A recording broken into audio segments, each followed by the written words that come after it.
Wade in the water, wade in the water, children, wade in the water. God's gonna blow the water, children, wade in the water. God's gonna trouble the water.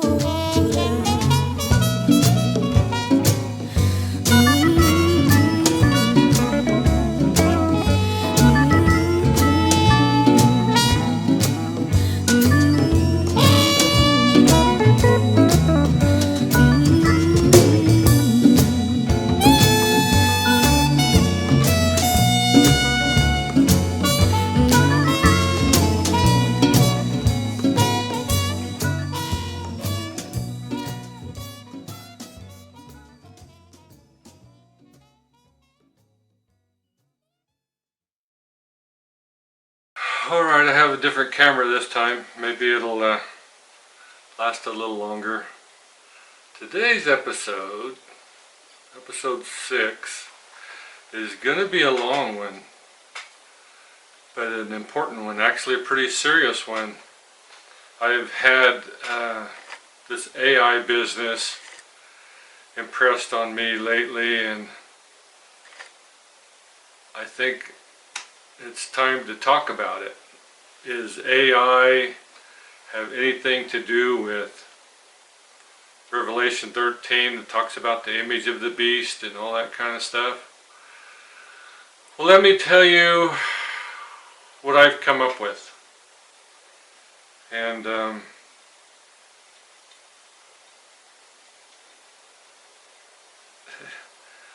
I'll try to be as coherent as I can, but I'm going to be jumping back and forth.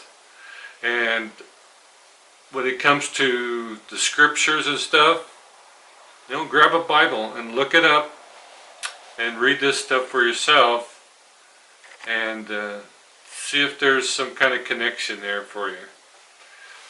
Well, it used to be that all we heard about was AI, but now you hear AGI and ASI. Well, AGI is Artificial General Intelligence.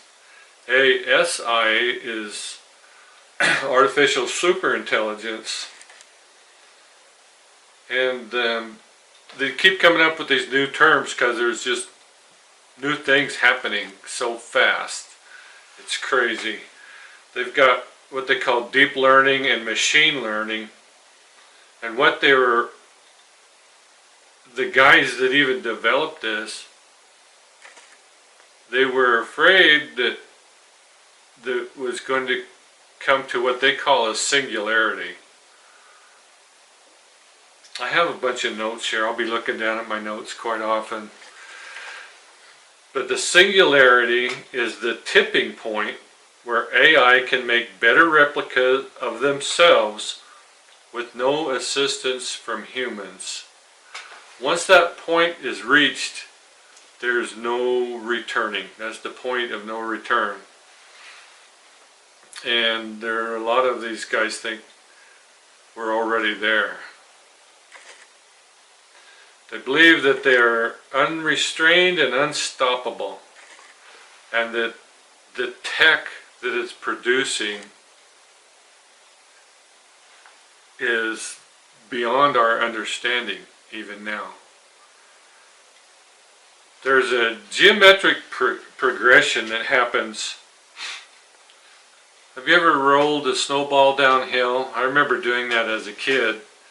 Starts off with, you know, baseball size, and when you get the snow that's just right, it's a little bit wet, and you've got a hill that's not too steep and not too flat, and you get it to rolling, and man, that thing gets really big, really fast.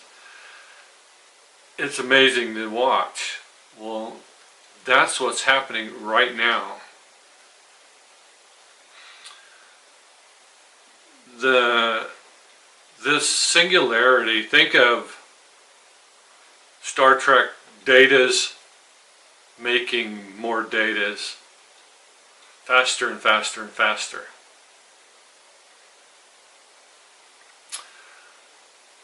So that's what they're afraid of, and that's what they think that is right around the corner.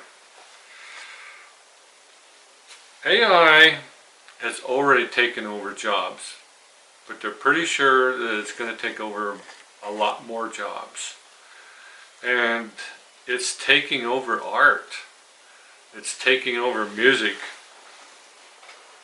It's taking over. It's taking over fast. As soon as they started the chat bots that are AI, that became a big hit.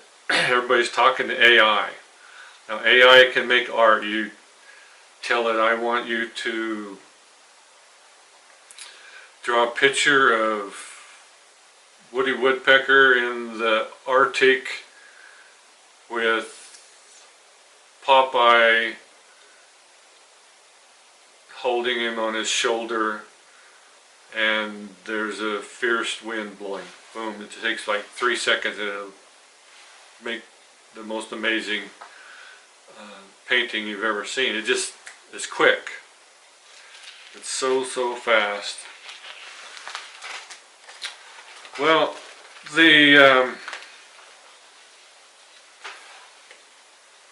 it's always the way things are. Things start off for a good purpose. For instance, there's Parkinson patients that already have computers in them. They put these little chips in their brain, and it controls how the impulses work. And it's a marvelous thing. And some of the new prosthesis hands, that are connected to the brain, they can use it almost like a real hand. So this AI has a lot of good potential. For instance, you have a line of robots in an assembly line, and if one robot gets out of sync, that'll shut the whole assembly line down. Well, AI is in the program, and it can see a problem before it happens and fix it. It can bring that robot back into the sync with the other robots so they're not crashing into each other. It sees the problem and fixes it before it's a real problem. So AI is a problem solver. And it also works to make that assembly line more efficient. So it's a good thing, right? So now AI is cut loose to solve health problems and economy problems. You know that AI is in the software of the stock market. It can make decisions in millionths of a second, way faster than a human being could make a decision. So you wonder, why is the stock market crashing? Well, that's a whole other story. But it becomes our hero. It has not only fixed a lot of things, but it has the potential to fix a lot more things. It is making order out of chaos. It's slaying the Tiamat dragon, so to speak, that we talked about before. So there's a real potential to practically worship this thing. There's another term that's I just heard of recently. It's called the IoT, and that's the Internet of Things. Everything is connected. All our activities are recorded and stored, and you know that. I mean, it's not just our phones and our iPads and our computers. It's way beyond that. I watch a a YouTube channel. It's called Itchy Boots. This Swedish gal, or I guess she's from the Netherlands, she rides her little Honda 300 all across the world. I mean, she went from southern tip of South America clear up to as far as you can go, Prudhoe Bay, Alaska. And all these third world countries that she went through. She's in Mauritania now. She started in Morocco. But she's been in Africa and the Americas, all over, and no matter how poor a village was, and she's come to some pretty poor villages, they all had cell phones. The kids had cell phones, the adults had cell phones, but they were living in mud huts. They all had cell phones. Alright, back to this deep learning thing.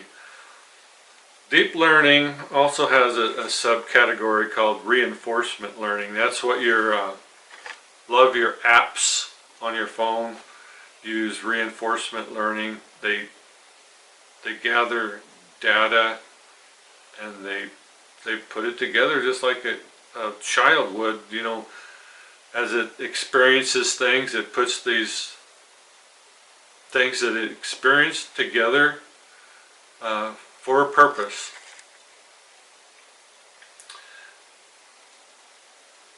But that is another one of these exponential things that is it's progressed beyond these the guys that program the apps. It's progressed beyond their understanding.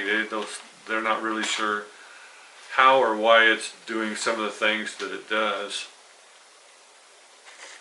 Have you ever noticed, I noticed this with my drone, that when it says there's a firmware update, you have to do that update. If I don't do that update, it won't let me use my drone. It just won't fly. It won't let me even take off. Some of the updates lately have had bugs in them, and I've had quite a back and forth with my DJI. It'll work one day and then next day it won't, and back and forth. And I figured if there was a bug that they would know about it and then they'd have a new firmware. So sure enough, yesterday there was another update. So I decided, what can I do? I mean, it's not flying the way it is, so let's update it. I updated it and I can fly it. So they force you into these updates. You have to comply. There's nothing you can do about it. If you want to use your app or your whatever takes that software, you have to keep updating it. So you've got the AI,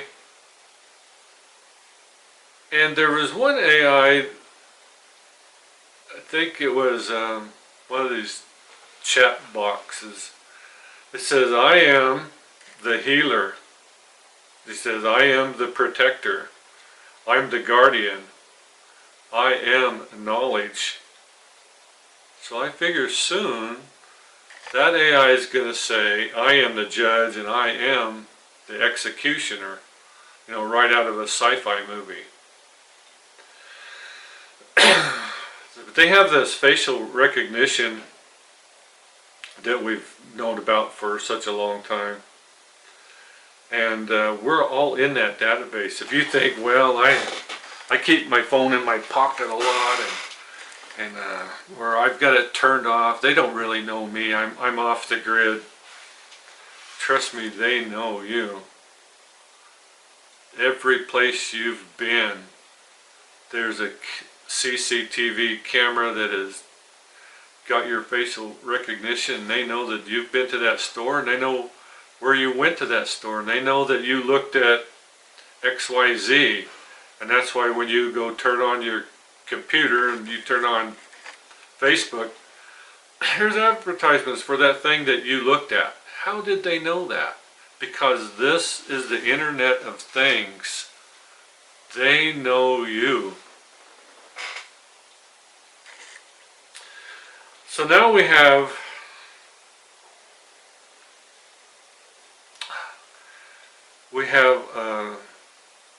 our credit score.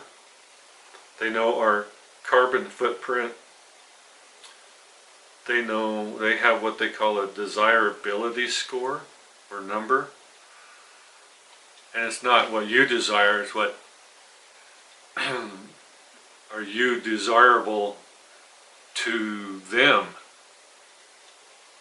And I think you kind of know what I'm talking about.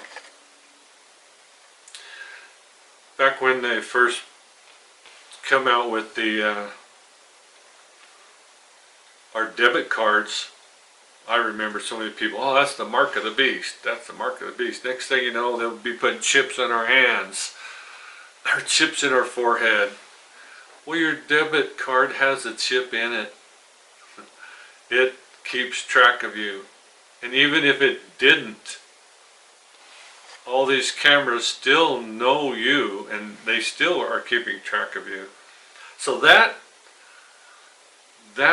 is what's happening right now. That bridge has been crossed. And here we are. We're just now about ready to crash the dollar. We're about ready to go to a cashless society. It's going to be a digital dollar. And they will know even more about you. And they will have the ability to even have more control over you, because look at what they did in Canada to those truckers. They just froze their account, just like that. If you had cash in your pocket, you could go buy groceries, buy fuel for your truck. But if everything's digital and they freeze it, you cannot buy, sell, or trade, right? I mean, that happened. So now let's jump. I'm going to be jumping back and forth. Let's jump to Revelation 13. And I'm just going to give you some information to think about. Then we'll go back and talk about AI again. Then we'll go back and talk about the image of the beast. But in Revelation 13, when you come to the part that talks about the beast, the first beast came up out of the sea. And the Greek word for sea is lasasis, which means lake or sea. But as I've shown you before in episode 3, maybe it was, that the sea represents chaos. Revelation is full of symbols. Pardon me while I find my drink.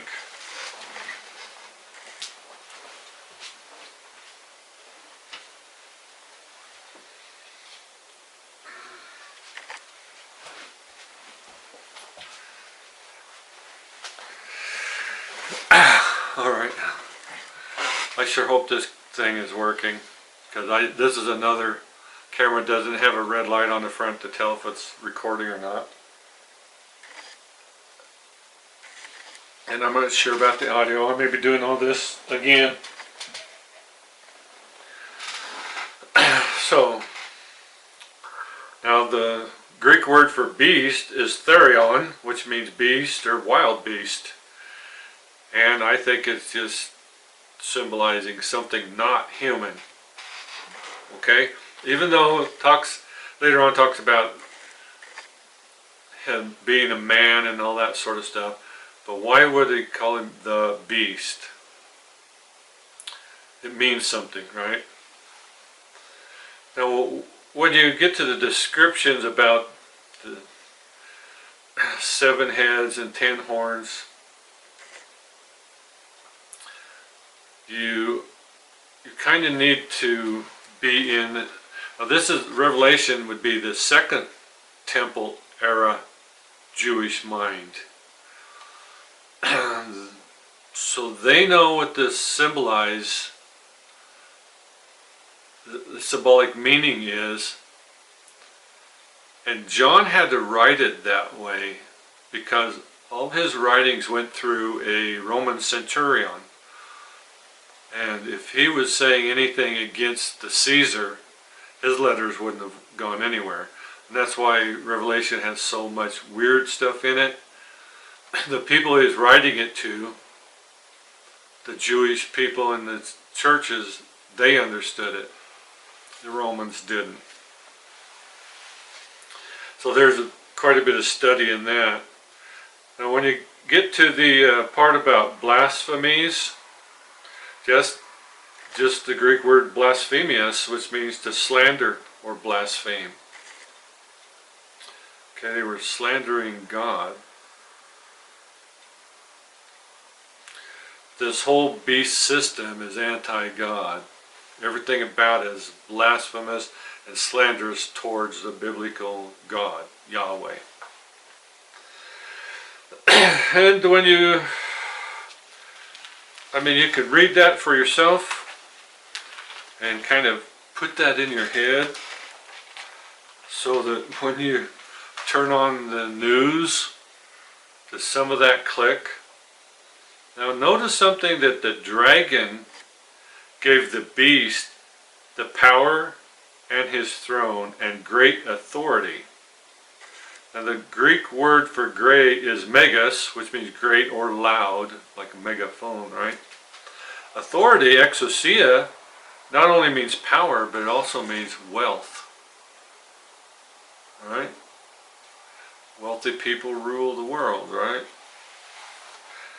This particular wealthy, powerful person got his power from the dragon. And here's something that there's tons of books written about this, and everybody has their own idea, but one of the heads of the dragon was smitten. Greek shapazo, which means kill by violence. One of the heads was killed by violence. Right? And then in another place that's what smitten means, but then there's another place that's called the death stroke, which is a Greek P-L-E-G, plague, which means blow, right? Or can mean a plague. I'll let that run around in your head for a little bit. But then it was healed.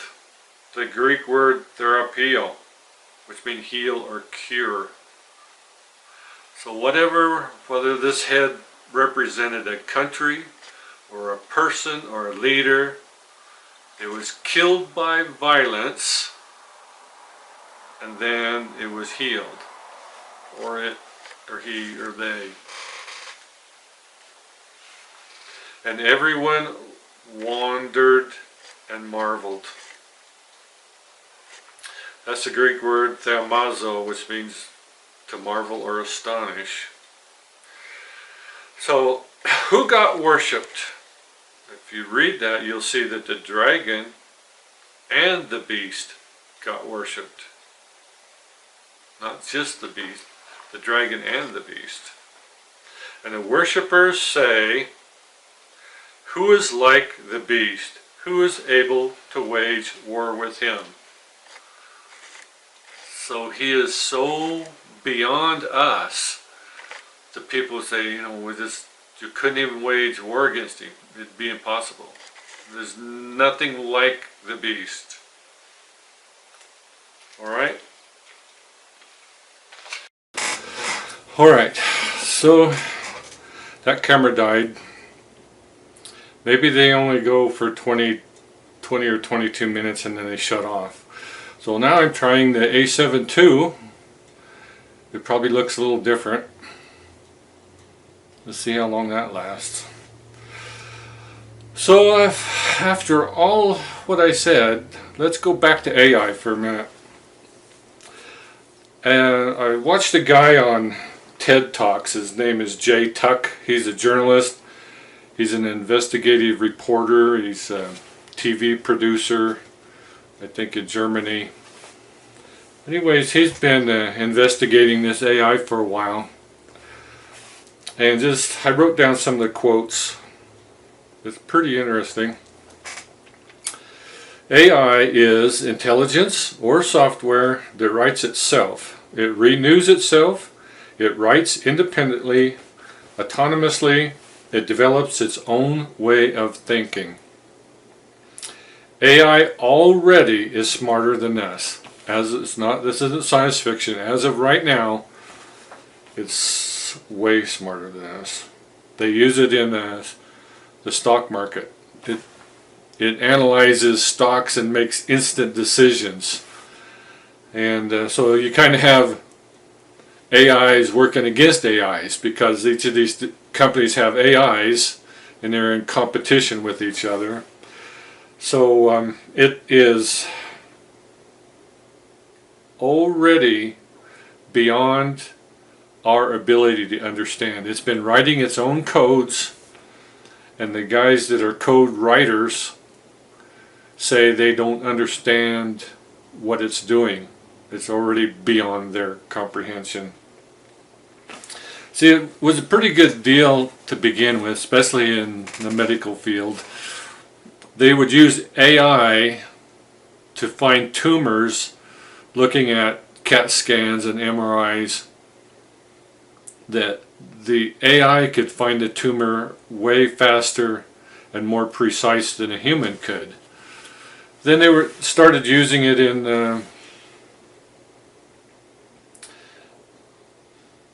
other parts of, I already talked about prosthesis, but in the Parkinson's and different brain functions that the synapses aren't working right, they're using AI technology to repair that. Okay? So let's talk about some of the things that AI is connected to. That's not science fiction, but these are things that they have right now. One is called the Argus drone. What was that?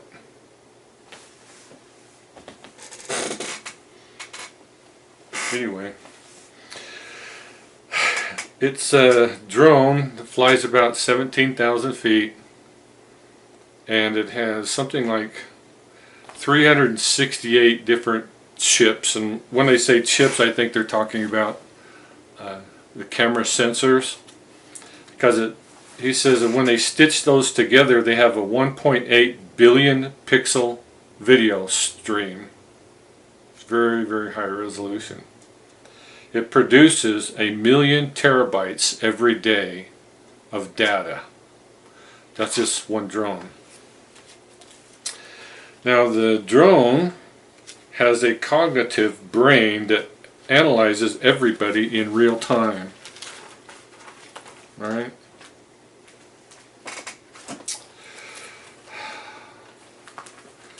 So let me explain kind of how this works. One drone can keep track of 100,000 people in a city. One drone. And instead of facial recognition, it uses the top of your head, and it can recognize your ears and the top of your head and how you walk. It analyzes how you walk, and it knows who you are. And then it connects to that Internet of Things, and it ciphers whether you are a good guy or a bad guy. Okay? Now there's something else that they're using with this, and these are called tennis balls. A drone flies over let's say a battlefield, and it drops hundreds of thousands of these sensors. And the sensors have cameras, microphones, seismic sensors, Geiger counters, and chemical sensors. And they have a fusion software that can combine all the data of all these things and transmit it to drones that is cognitively making decisions. That's not science fiction, even though you've seen it in science fiction movies. That's science fact. So the interesting thing that I thought was Google is buying up these AI companies. And DARPA, you know, our Defense Advanced Research Project Agency, are investing in these companies also. They're, do you remember, have you seen the robot dog? And they developed that where, I mean, they kick him and they push him around and he stumbles but he gets back up. Well, they've made him better and bigger and they weaponized him. Now he's got a gun. And he's connected to AI. So he can walk through these battlefields. The drone is talking to him, the sensors are talking to him, and he's making decisions on whether he needs to shoot you or not. But right now, there's a law that only a human being can give the kill order, at least for now. But the military analysts are saying that actually AI is capable of making better judgments than humans are. So I suspect that law will be rescinded before too long. Then there's the Pegasus drone. The Navy calls it the X-47B. It's instead of the big propeller drone that you've seen, the Predator. This one has a big jet engine and it can fly 2,000 miles into enemy territory and haul 2,000 kilos of explosives. And it's invisible. You know the Marvel movie where the big aircraft carrier flies up into the sky and then it starts looking like the clouds in the blue sky? Well, this drone does that. It has cameras on top of it that's taking real-time pictures of the clouds in the sky, and it's sending that, and the bottom has LED monitors that the cameras are sending signal to, so that when you look at the bottom of it, you see just the sky. You get it? So it's invisible to the naked eye. And I suspect that they've been testing that quite a bit. And that might have something to do with some of the UFO sightings where they see something and then all of a sudden it's gone. Who knows? But they are capable of taking off and landing autonomously off an aircraft carrier. So they can take off, they have a mission, they have these parameters, then they makes decisions based on all the data, and then comes back and lands. Nothing scary about that could go wrong. Doesn't that sound like the Terminator movie Skynet? Does to me. Anyway, let me get back to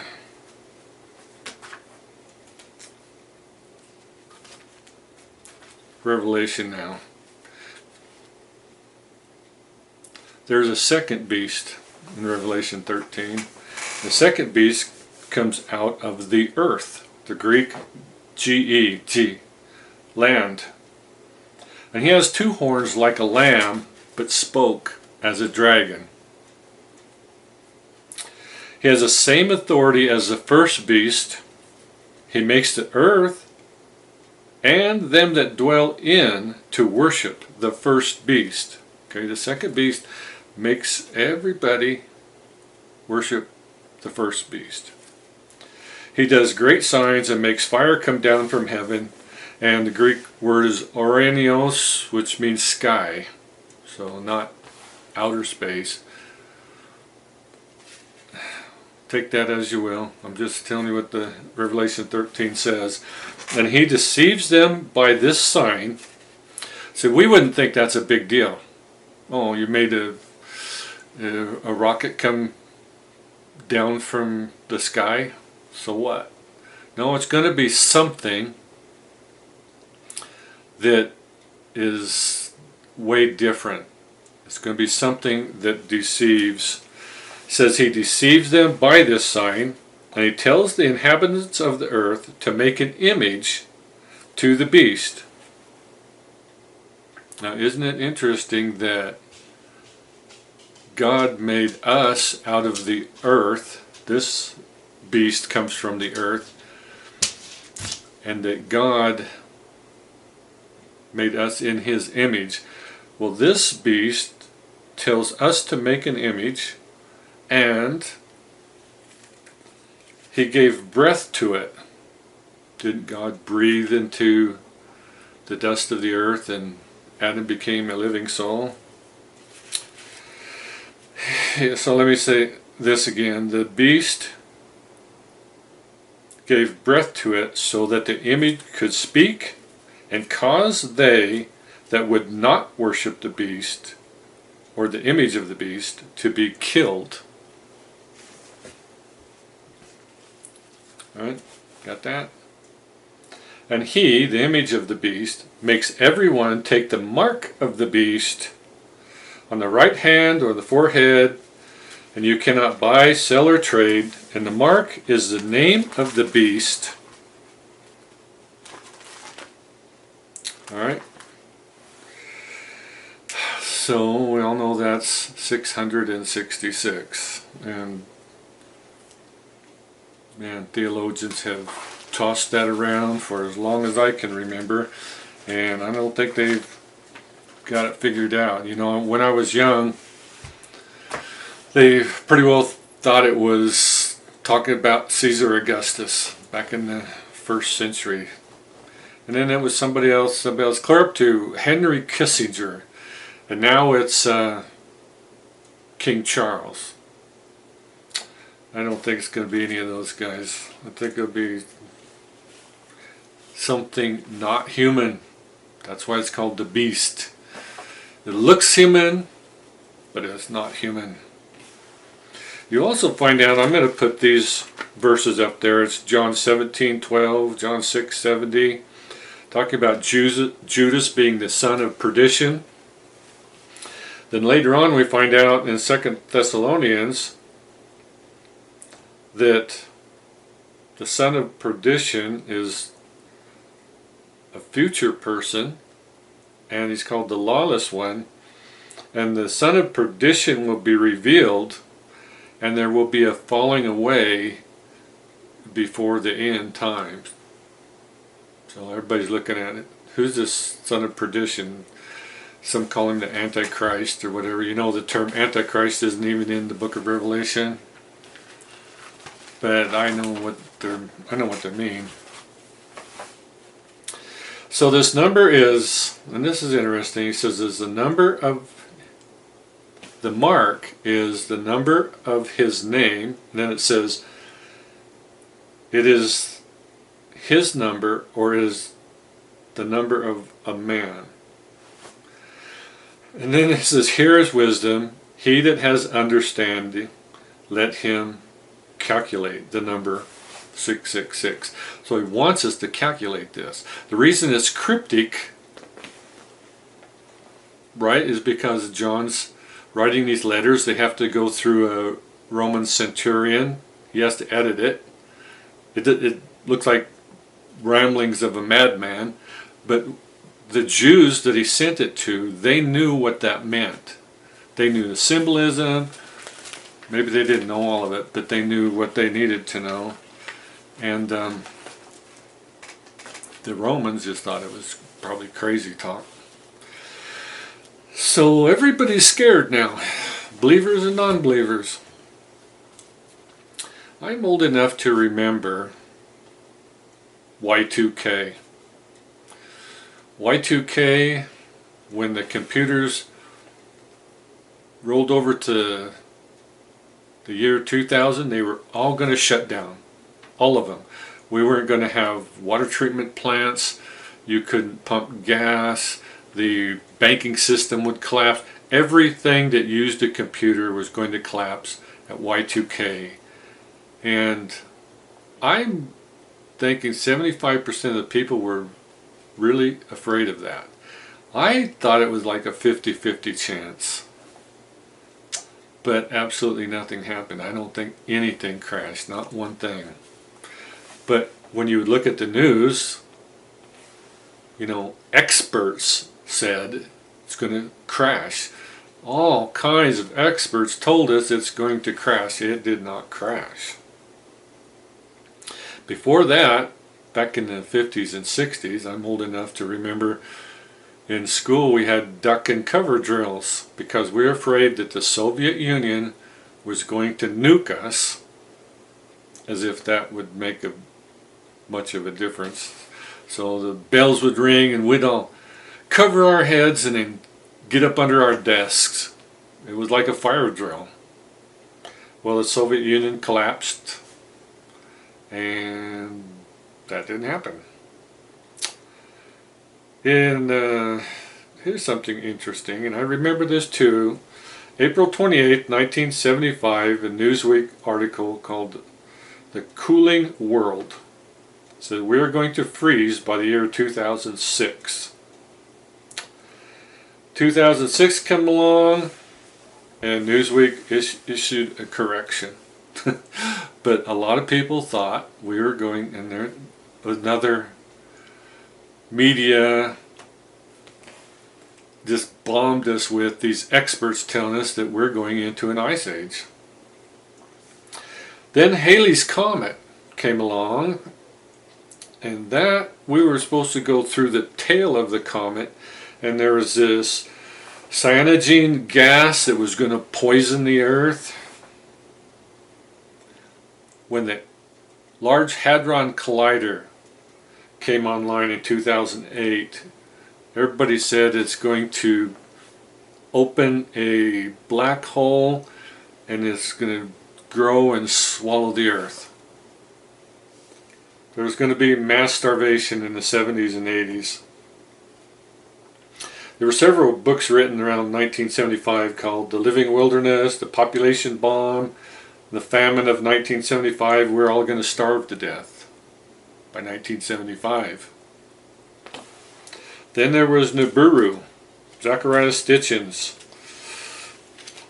It's a rogue planet that goes way out of our solar system and then comes back every so many thousand years, and it's going to come back and it's going to rip us apart.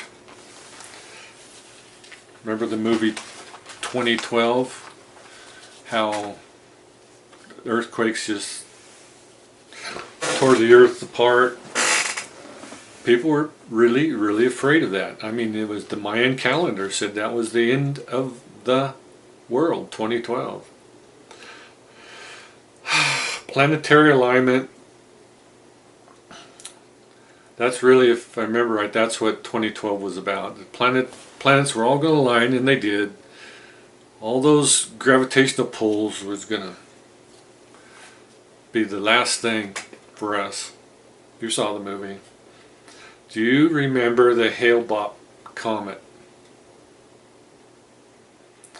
Well, there was a cult called the Heaven's Gate, and there's 39 people committed suicide because in this cult was teaching them there was the mothership was behind Hale-Bopp, and it was here to take them home, but they couldn't take them home with their earthly bodies. They had to die, and then they would take their spirit. Anyway, they committed suicide. This is one, the Shoemaker-Levy 9, this is one that I thought was pretty feasible. Back in 1994, this big comet, they had the trajectory and they knew it was going to hit Jupiter. Now Jupiter is a giant gas planet. It's a failed star. It's helium and hydrogen that didn't fuse and didn't, ignite, become a sun. Well, this comet, when it hits, it's going to be like hundreds of atomic bombs worth of energy. And they said this very likely could ignite Jupiter, and then we'll have a second sun and we'll all bake to death. Because in astronomy you'll find out that most solar systems out there are binary systems. Most of them have two suns. And I thought, well, that could do it. Well, it didn't. So let me go through a quick list here, and then I'll have closing comment. 1974, the ozone depletion was going to kill us. 1980, acid rain. 1988, there were droughts. 1989, the sea was going to be rising. You know, Manhattan was going to be underwater. 2002, there was going to be a famine in 10 years. 2008, Gore said we're going to be ice-free in 2013. That was global warming, right? 2014, there was an article that said we had 500 days till climate chaos. Let's go back a little bit. In 1966, they told us that oil was going to be gone in 10 years. That was in 66. In 1972, they said all the oil is going to be gone in 20 years. Now, I'm not just throwing, okay, one person said it. I mean, the media was touting this. So in 2006, when they had a bunch of super hurricanes, that was supposed to be the beginning of super hurricanes every season, and they were just going to destroy everything. That was 2006. Back in 1970,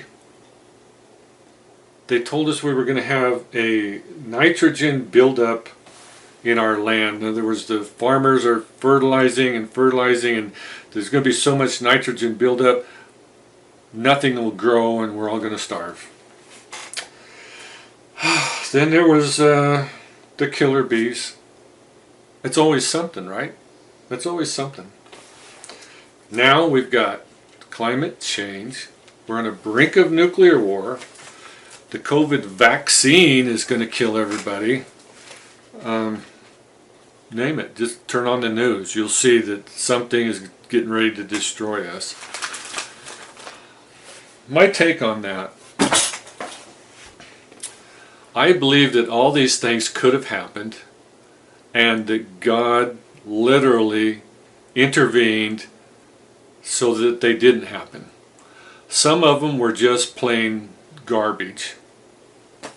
But the AI is a real deal.